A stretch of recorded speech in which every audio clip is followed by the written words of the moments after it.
Welcome back inside the corner, your Coyote Corner video blog from Eugene, Oregon. Jay Elsen along with Alex Heinert. It is, again, a beautiful night for football, but we're not playing tonight. We're playing tomorrow. Again, University of South Dakota taking on the third-ranked Oregon Ducks here from Autzen Stadium.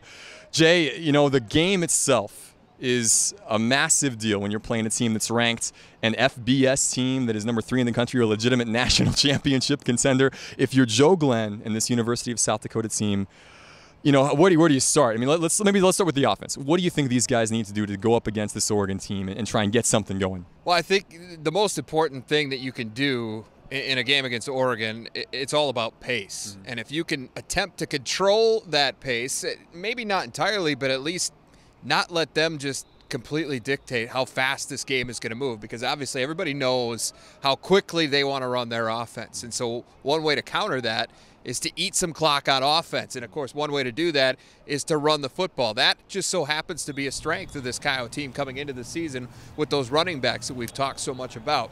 Can they do it against this Oregon front? That's the big question. What kind of push are they going to get?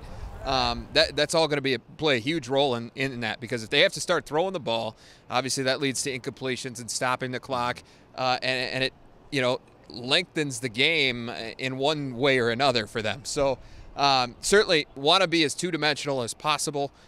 That's easier said than done. We're well aware of that. But I think for the offense, that's where it starts, is you got to run the football, eat some clock, not allow Oregon to just have all kinds of time to do what they do and continue to speed the game up, because the more they can eat, the less Oregon's going to have to do that. So that's all a big part of it coming into this one. When you talk about Oregon, you talk about their offense, 10 returning starters, including Marcus Mariota, a legitimate Heisman Trophy contender. How do you slow those guys down? That's a really good question. Not many people do. But I think one of the big things that you can do is put pressure on him. And that's, there again, you open kind of a new can of worms, because he's so effective with his feet, and he creates a lot of offense when plays break down. He manages to extend things. But I think, obviously coming into the season, we talked about the running backs being such a strength. Mm-hmm. The secondary is the biggest question mark. We've talked at length about that over the last couple of weeks. You and I, Joe Glenn, everybody knows when you're replacing 4 starters, that's going to be a concern. It's a bigger concern when you're trying to find out who those guys are going to be against the Oregon Ducks. But you can make life easier on them if you put pressure on up front and not have to put these guys in a situation where they've got to cover for 7-8 seconds at a time. If you're forcing things to break down a little bit up front, that's going to make their life a little bit easier.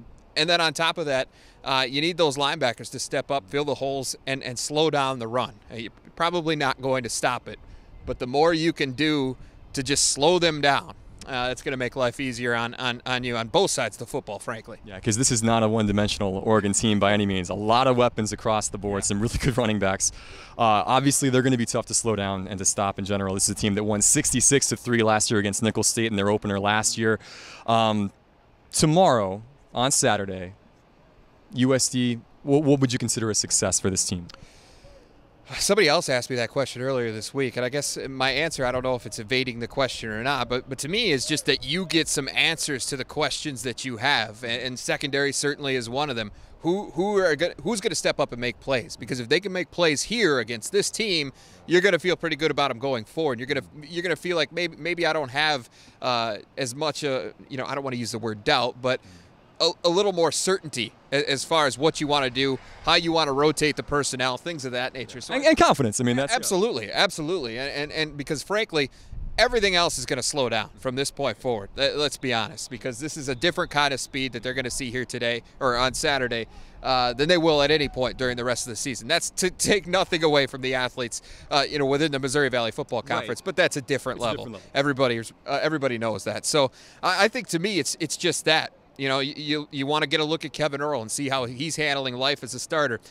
Unfair maybe to gauge him a little bit, but then again, I think it's unfair to make the use next week as a measuring stick either, because William Penn is so far on the opposite side of the spectrum that you're really not going to get a good look at this team and understand what they're about until probably week 3 against Montana. So for this first week, get out here, get some reps, try to stay healthy, and try to answer some of those questions. I think that's the best way.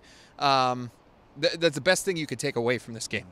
You know, no matter what happens, I think it's safe to say this is going to be an experience these players, this team, are going to take with them for their entire lives. And it's a special thing no matter what happens. And it's going to be obviously been already fun to be a part of and seeing these guys come on the field today and being a part of this. So, Jay, it's going to be a good one tomorrow. Looking forward to it. Thanks again for tuning in to The Corner. Back with a lot more from Oregon coming up later this weekend.